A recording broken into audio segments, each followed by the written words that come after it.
तो अब हम करेंगे एक्सरसाइज 4.2। ये वाला हमारा क्वेश्चन नंबर 1 है। क्वेश्चन नंबर 1 कहता है find area of triangle with vertices at the point given in each of the following. तो यहाँ पे हमें 3 जो है वो वर्टेक्स दे रखे हैं ट्राइंगल के और हमें इनका एरिया फाइंड करना है। तो किसी ट्राइंगल का अगर हमें वर्टेक्स दे रखा होता है तो उसका एरिया हम लोग कैसे निकालते हैं? a is equal to 1/2 x1 y2 minus y3 plus x2 y3 minus y1 plus x3 y1 minus y2।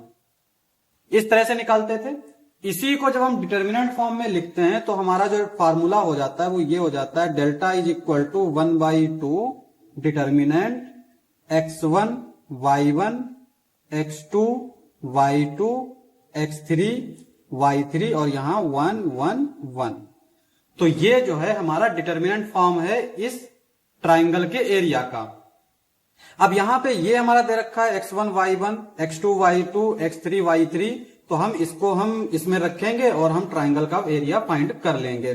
तो यहां पे ए वाले से स्टार्ट करते हैं। तो इसको हम डेल्टा 1 मान लेते हैं। x1 हो गया हमारा 1 y1 हो गया 0 1 और x2 6 0 1 4 3 1। ये आ गया हमारा इस तरह से। अब हम एक चीज जानते हैं कि हम डिटर्मिनेंट जो है वो किसी रो या किसी कॉलम के थ्रू फाइंड कर सकते हैं। तो क्यों ना हम ऐसा कॉलम या ऐसा रो चूज करें जिसमें हमें कम मेहनत करनी पड़े। अब देखो जब भी हम डिटर्मिनेंट फाइंड करते हैं, जैसे यहां पे अगर हम इसका डिटर्मिनेंट फाइंड करेंगे तो इस तरह से आएगा, ठीक है। तो यहां पे ये जो x1 है अगर ये 0 हुआ तो ये वाला पूरा टर्म 0 हो जाएगा, ये 0 हुआ तो ये पूरा टर्म 0 हो जाएगा। तो इस तरह से हम एक टर्म बचा सकते हैं। तो यहां पे देखो जितने ज्यादा टर्म अगर हम 0 कर सकते हैं उतने ज्यादा 0 कर लेते हैं। यहां पे अगर हम C2 के थ्रू फाइंड करें, यानी इस कॉलम के थ्रू अगर हम डिटर्मिनेंट फाइंड करें तो हमें कम मेहनत करनी पड़ेगी। तो यहां पे देखो ये 1/2 रह गया। अब यहां पे ये 0 तो पहला दूसरा टर्म 0। अब ये आता है हमारा तीसरा, तो 1/2 और इसका साइन क्या होगा इस तरह से भी देख लेते हैं, plus minus plus minus plus minus plus minus, ऐसे माइनस आ गया। नहीं तो हम लोग ऐसे देख लेते हैं कि ये कौन सी पोजीशन पे है। तो ये लास्ट कॉलम लास्ट रो यानी 3 × 1 पे, तो 3 + 1 प्लस होता है, सॉरी सेकेंड कॉलम में। तो 3 + 2 5 होगा और -1⁵ जो है वो माइनस होता है।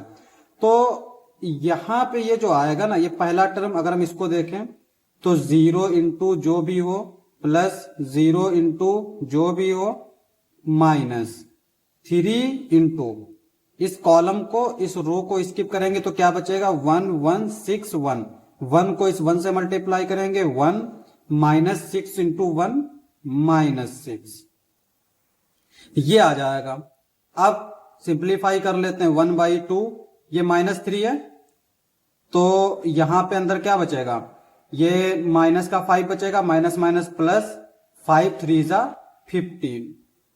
तो ये आ गया हमारा 15/2 और इसको अगर हम डेसिमल फॉर्म में लिखें तो आएगा 7.5 स्क्वायर मीटर या स्क्वायर यूनिट, ठीक है। तो ये हमारा एरिया आ जाएगा। अब हम करेंगे बी वाला पार्ट। बी वाला पार्ट हमारा क्या दे रखा है, इसमें 2 7 1 1 10 8। सेम तरीके से करेंगे बी वाला। यहां पे हम क्या करेंगे, इसको डेल्टा 2 मान लेते हैं। तो डिटर्मिनेंट हमारा क्या हो जाएगा, इस फार्मूले का इस्तेमाल करेंगे तो ये हो जाएगा 2 7 1 1 1 1 फिर ये 10 8 1, ये आ गया, ठीक है। अब इसको हम लोग सॉल्व कर लेते हैं। तो हम लोग क्या करते हैं, जो सबसे आसान पड़ता है ना हम उसका इस्तेमाल करते हैं। अब यहां पे हमें थोड़ा आसान सी रो दिख रही है, वो है R2 यानी ये वाली, या फिर C3 क्योंकि इसमें 1 1 1 है ना, तो इससे सॉल्व करना थोड़ा सा आसान पड़ेगा। तो यहां पे इसका साइन क्या होगा, ये हमारा है सेकेंड रो और फर्स्ट कॉलम। 2x1, तो 2 + 1 3, यानी ये माइनस का होगा, ये माइनस का होगा, तो ये प्लस, ये माइनस, तो इसका जो हमारा डिटर्मिनेंट आएगा 1/2 -1, और इस कॉलम इस रो को स्किप करेंगे तो 7 - 8, फिर ये आएगा प्लस का 1, इस कॉलम इस रो को स्किप करेंगे तो 2 × 1 = 2 -10, फिर -1, इस रो इस कॉलम को स्किप करेंगे तो 8 × 2 = 16 और 10 × 7 = 70। यह आ जाएगा हमारा इस तरह से। अब इसको सिंप्लीफाई कर लेते हैं, तो यहां पे ये 1/2 और ये -1, यहां पे -1 बचेगा, तो ये -1 प्लस ये 1 और 10 में से 2 गया 8, साइन माइनस का आएगा, -1, यहां पे 70 में से 16 जाएगा तो कितना बचेगा 60, और 60 में से 6 गया तो 54, और वो भी माइनस का। ठीक है, तो ये आ जाएगा 1/2 माइनस माइनस प्लस, यहां पे -8, यहां पे प्लस का 54, ये आ जाएगा, और यहां पे -7, 54 में से 7 जाएंगे तो 4 गए तो 50, 3 गए तो 46, 46/2 यूनिट स्क्वायर। ये हमारा आंसर आ जाएगा। या फिर हम इसको डिवाइड भी कर सकते हैं। अब यहां पे सी वाला देख लेते हैं, तो सी वाला दे रखा है हमारा -2 -3 3 2 -1 -8, तो पहले इसको हम लोग लिख लेते हैं सी वाले को। ये हो गया -2 -3 3 2 -1 -8, और इसके एरिया को हम लोग मान लेंगे Δ3, तो Δ3 हमारा किसके इक्वल हो जाएगा,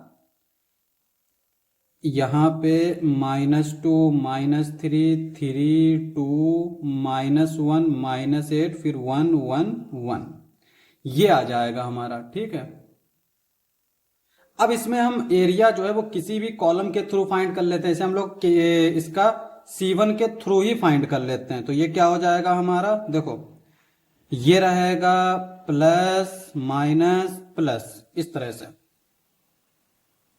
तो क्या हो जाएगा 1/2, जरूर याद रखेंगे, ये मैं बार बार भूल जा रहा हूं, तो 1/2, और ये हो जाएगा -2, इस कॉलम इस रो को स्किप करेंगे तो ये आ जाएगा हमारा 2 -8, फिर माइनस का 3, और इस रो इस कॉलम को स्किप करेंगे। ठीक है, तो क्या बचेगा -3, और ये प्लस का 8। अब यहां पे हमने जो किया था इसको स्किप किया, ये 2 और ये प्लस का 8 ही आएगा। अब यहां पे तीसरा वाला है -1, इस रो इस कॉलम को स्किप करेंगे तो 1 को 3 से मल्टीप्लाई करेंगे, -3, फिर 2 × 1 माइनस जो है वो फार्मूले वाला, तो ये माइनस का 2 आ जाएगा 1/2। अब यहां पे ये -2 ऐसे ही लिख लेंगे, 8 + 2 10, -3, 8 में से 3 गया 5, फिर यहां पे माइनस माइनस प्लस हो जाएगा क्योंकि 3 माइनस का है और 2 भी माइनस का है, 5 हो जाएगा, और ये माइनस माइनस प्लस 5, ये आ जाएगा 1/2। यहां पे ये हो जाएगा हमारा -20, 15 और प्लस का 5। उसके बाद में ये हमेशा जो है हमारा आंसर जो है वो मॉड में रहता है, यानी अगर आंसर प्लस में भी आएगा ना तो वो जो है, अगर माइनस में भी आएगा तो उसको भी हम प्लस कर सकते हैं 1/2। और यहां पे अगर हम देखें तो ये माइनस का है, ये प्लस का है, तो 15 में से 5 गया -10, ये -20 -10, तो ये आ जाएगा -30, चूंकि मॉड लगा है तो ये आ जाएगा 1/2 × 30, और डिवाइड कर देंगे तो ये आ जाएगा 15 यूनिट स्क्वायर। तो ये हमारा आंसर हो जाएगा। तो ये हमारा पहला वाला क्वेश्चन था, ये हो गया खत्म।